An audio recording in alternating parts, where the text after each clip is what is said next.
Hello student, welcome to my YouTube channel Adhyayan Guru. तो आज के लेक्चर में हम लोग देखेंगे कि हमारे वेक्टर अलजेब्रा के क्वेश्चंस हैं और हमारा 7 तक क्वेश्चंस हो चुके हैं इससे पहले वाले लेक्चर में। तो हमारी जो एक्सरसाइज है 10.3 उसका जो हमारा क्वेश्चन नंबर 8 हमें दिया गया है तो हम इसको सॉल्व करेंगे। तो ऐसे क्वेश्चंस हम सॉल्व करा चुके हैं, लेकिन हमारा इसमें थोड़ा लिखावट टाइप में क्वेश्चन है। तो हमें दिया गया है दो सदिशों ए वेक्टर और वी वेक्टर के परिमाण ज्ञात कीजिए। ठीक है, सबसे पहले क्या क्वेश्चन में लिखा है कि दो सदिशों ए वेक्टर तथा वी वेक्टर के परिमाण ज्ञात कीजिए और यदि इनके परिमाण समान है। ठीक है, इसमें एक कंडीशन क्या दी गई, यदि इनके परिमाण समान है। ठीक है, तो इससे पता चल रहा है कि दोनों परिमाण हमारे बराबर हैं। ठीक है, और इनके बीच का कोण 60 डिग्री है। ठीक है, इनके बीच का हमें एंगल है वो 60 डिग्री दिया गया है तथा इनका अदिश गुणनफल 1/2 है। ठीक है, इनका अदिश गुणनफल क्या है, 1/2 है। अब हम लोग इसको सॉल्व करेंगे। ठीक है, सबसे पहले क्वेश्चन में जो दिया गया है वही हम लोग लिखेंगे।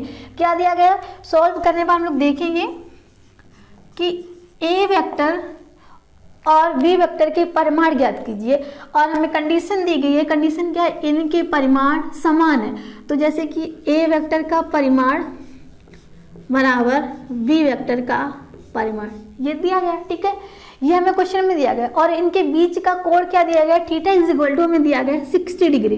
ठीक है, थीटा इज इक्वल टू हमें 60 डिग्री दिया गया और इनका अदिश गुणनफल क्या होता है, अदिश गुणनफल क्या होता है, ए वेक्टर डॉट वी वेक्टर क्या दिया गया, 1/2 दिया गया हमें। तो यहाँ पर हम लिखेंगे A vector dot we vector is equal to 1/2। ठीक है, इतना हमें दिया गया। क्या लिखा हमने, सबसे पहले हमने वो किया जो हमें क्वेश्चन में दिया गया। क्वेश्चन में हमें दिया गया A vector magnitude of A is equal to magnitude of V दिया गया, परिमाण समान है तो समान हमने लिख लिए। अब हमें दिया गया theta is equal to 60 degree, हमें थीटा दे दिया गया 60 डिग्री और हमें ए वेक्टर डॉट वी वेक्टर क्या दिया गया है, 1/2, ना कि हमें इसका मैग्नीट्यूड दिया गया, ओनली हमें ए वेक्टर डॉट वी वेक्टर, मतलब कि हमें अदिश गुणनफल, अदिश क्या होता है, ए वेक्टर डॉट वी वेक्टर हमें दिया गया 1/2। ठीक है, अब हम इसको लिखेंगे। फॉर्मूला में पता है कि इसका फॉर्मूला एक ही फॉर्मूला है, cos theta is equal to क्या है, फॉर्मूला है हमारा cos theta is equal to A vector dot we vector, cos theta is equal to A vector dot b vector और अपॉन में मैग्नीट्यूड ऑफ ए और मैग्नीट्यूड ऑफ वी। ठीक है, ये हमने फॉर्मूला लिख लिया। अब हम यहाँ पर जो हमें दिए गए वैल्यू दी गई है वो यहाँ पर अप्लाई करेंगे फॉर्मूले में। तो यहाँ पर हमें कॉस थीटा यानी कि थीटा में दिया गया 60 डिग्री, तो हम कॉस 60 लिखेंगे यहाँ पर, cos 60 degree is equal to A vector dot we vector हमें दिया गया 1/2।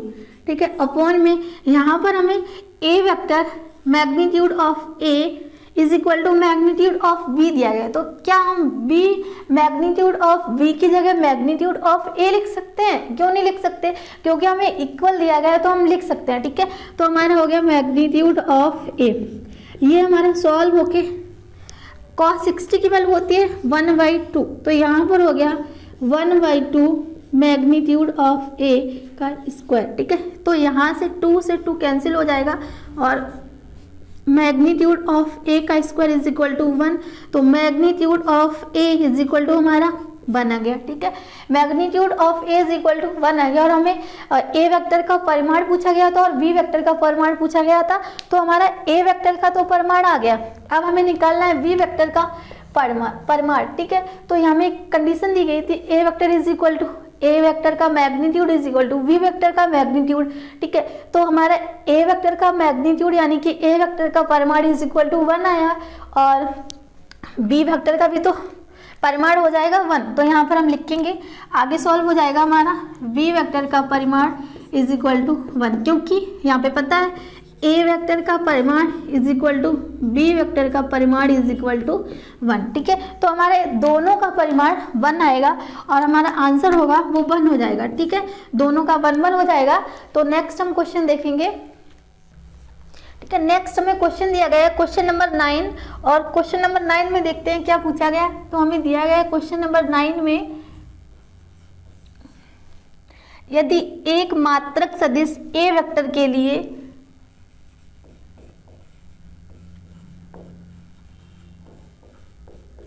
यदि एक मात्रक सदिश ए वेक्टर के लिए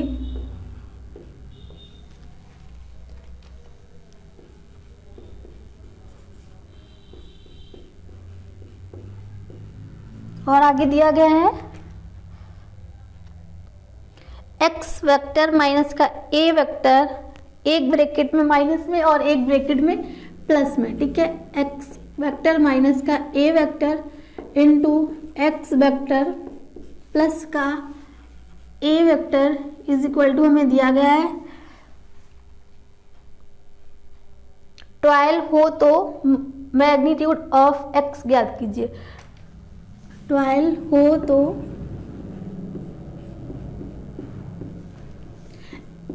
एक्स का हमें परिमाण याद करना है, ठीक है। ठीक है, ये फाइंड करना है। क्वेश्चन नंबर 9 में हमें दिया गया है कि यदि एक मात्रक सदिश ए वेक्टर के लिए, ठीक है, ये चीज दी गई, कुछ भी इसको ऐसे ही पढ़ेंगे, ठीक है, कुछ इंपॉर्टेंट नहीं है ये, तो हमें क्वेश्चन में ये दिया गया है, इसको देखेंगे। एक्स वेक्टर माइनस का A vector into X vector plus का A vector is equal to 12 हो तो मैग्नीट्यूड ऑफ एक्स का मान ज्ञात कीजिए, ठीक है, ज्ञात कीजिए। तो ये हमें फाइंड करना है। तो ये कैसे फाइंड होगा? ये फाइंड होगा हमारा इसी से, ठीक है।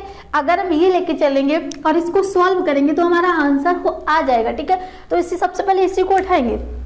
हमें दिया गया है सॉल्व, क्या दिया गया है? एक्स वेक्टर माइनस का A vector into X vector plus का A vector is equal to क्या दिया गया?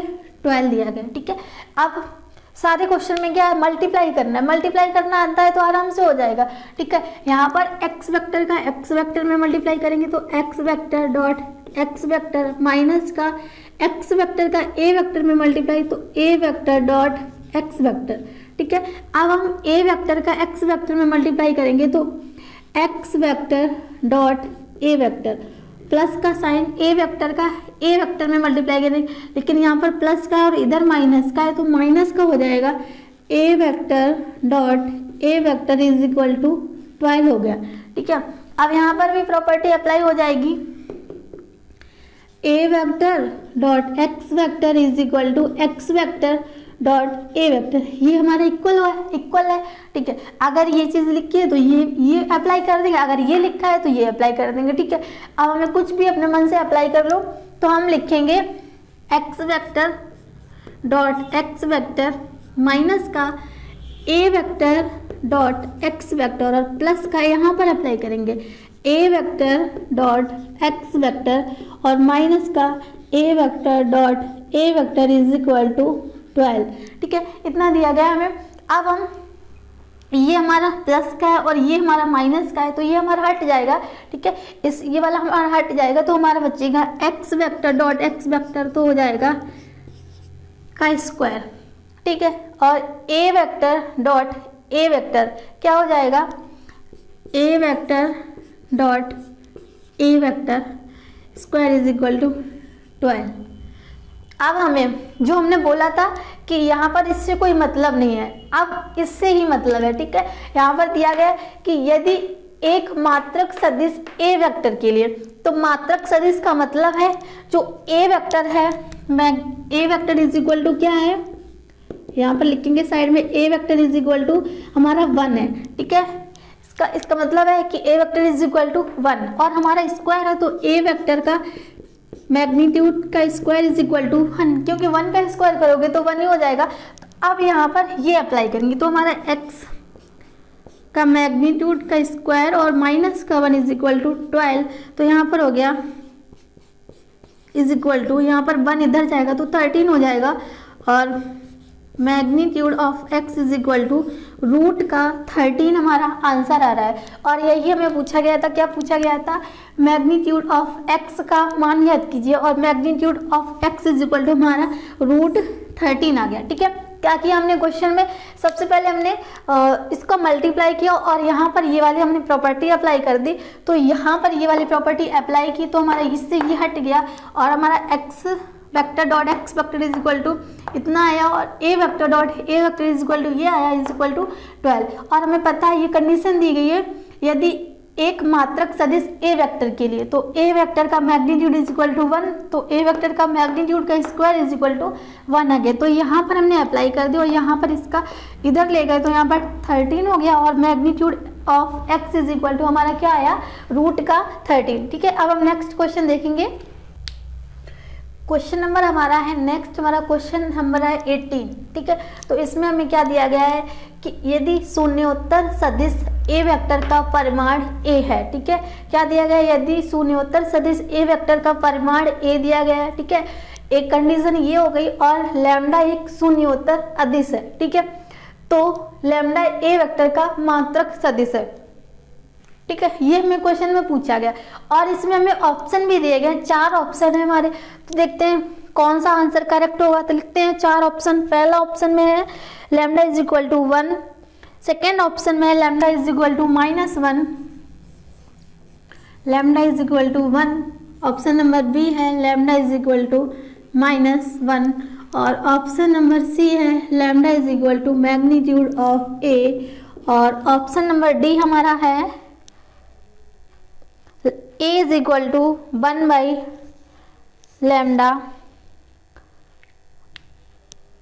a is equal to option number D है a is equal to 1 by lambda का मॉड। ठीक है, इतना दिया गया हमें। तो अब हमारे 4 ऑप्शन हो गए, अब इनमें से कोई ना कोई सही होगा। ठीक है, तभी तो 4 ऑप्शन दिए गए हैं। तो यहाँ पर हमें क्वेश्चन दिया गया और 4 ऑप्शन दिए गए। फर्स्ट ऑप्शन में लैम्डा इज इक्वल टू 1 आएगा और सेकेंड में lambda is equal to -1, third में lambda is equal to magnitude of ए और फोर्थ में हमें a is equal to 1 by lambda का मॉड। ठीक है, 4 ऑप्शन दिए गए। तो 3 में तो पहले हमें लैम्डा दिया गया और फोर्थ में हमें a की वैल्यू दी गई है। ठीक है, तो हमें सबसे पहले क्वेश्चन को सॉल्व करने के लिए क्या बताया था कि हमें क्वेश्चन में जो पहले ध्यान से पढ़ेंगे। ठीक है, अगर आपने ध्यान से पढ़ लिया तो क्वेश्चन को जो हमें दिया गया वो लिखते हैं। हमें क्या दिया गया शून्योत्तर सदिश ए वेक्टर का परिमाण, परिमाण का मतलब magnitude of A is equal to A दिया गया। ठीक है, इतना हमने लिख लिया। आगे क्या दिया गया और लैम्डा एक शून्योत्तर अदिश है, ये दे दिया गया। तो दिया गया लैम्डा ए वेक्टर का एक मात्रक सदिश है। तो हमें क्या दिया गया लैम्डा ए वेक्टर एक मात्रक सदिश है, तो इसका मैग्नीट्यूड इज इक्वल टू 1 हो जाएगा। ठीक है, ये दिया गया हमें। अब हम इसको सॉल्व कर लेंगे और जो भी हमारा आएगा वो हमारा आंसर आ जाएगा। ठीक है, लेकिन ये चीज़ ध्यान रखनी है कि लैम्डा एक शून्योत्तर अदिश है। ठीक है, ये कंडीशन दी गई और इसके हिसाब से हमारे क्या निकालना है, लैम्डा की वैल्यू निकालनी है, ए की वैल्यू फाइंड करनी है। देखते हैं किसकी वैल्यू फाइंड करनी। तो यहाँ पर मैग्नीट्यूड है तो यहाँ पर mod of lambda into magnitude of A is equal to 1। ठीक है, अब यहाँ पर हमें magnitude of A is equal to A vector दिया गया, तो यहाँ पर लिखेंगे mod of lambda into a vector. क्या किया, ये वाली प्रॉपर्टी यहाँ पर अप्लाई की, फ्रॉम इसको फर्स्ट दे दिया। ठीक है, और फ्रॉम फर्स्ट ये हो गया। अब यहाँ पर इज इक्वल टू 1, तो हमारा ए वेक्टर इज इक्वल टू क्या आ गया 1 बाई लैम्डा का मॉड। मॉड भी पढ़ सकते हैं, कुछ भी पढ़ सकते हैं। ठीक है, तो यहाँ पर हम मॉड पढ़ रहे हैं। ठीक है, तो A vector is equal to 1 by lambda का मॉड। तो यहाँ पर कौन सा ऑप्शन सही होगा हमारा, फर्स्ट तो है नहीं। ठीक है, फर्स्ट में लैम्डा इज इक्वल टू 1 दिया गया, सेकंड में लैम्डा इज इक्वल टू -1 दिया गया, लेकिन हमारा निकल के आ रहा है ए वेक्टर। ठीक है, और यहाँ पर भी लैम्डा दिया गया, तो ए वेक्टर या A is equal to 1 by lambda का मॉड। ठीक है, तो ऑप्शन नंबर हमारा डी करेक्ट है। ठीक है, अब हमारे क्वेश्चंस हो गए। नेक्स्ट हम क्वेश्चन देखते हैं आगे के लेक्चर में। तो अगर क्लास के लेक्चर समझ में आए हो तो प्लीज़ कमेंट करना ना भूलें। Thank you.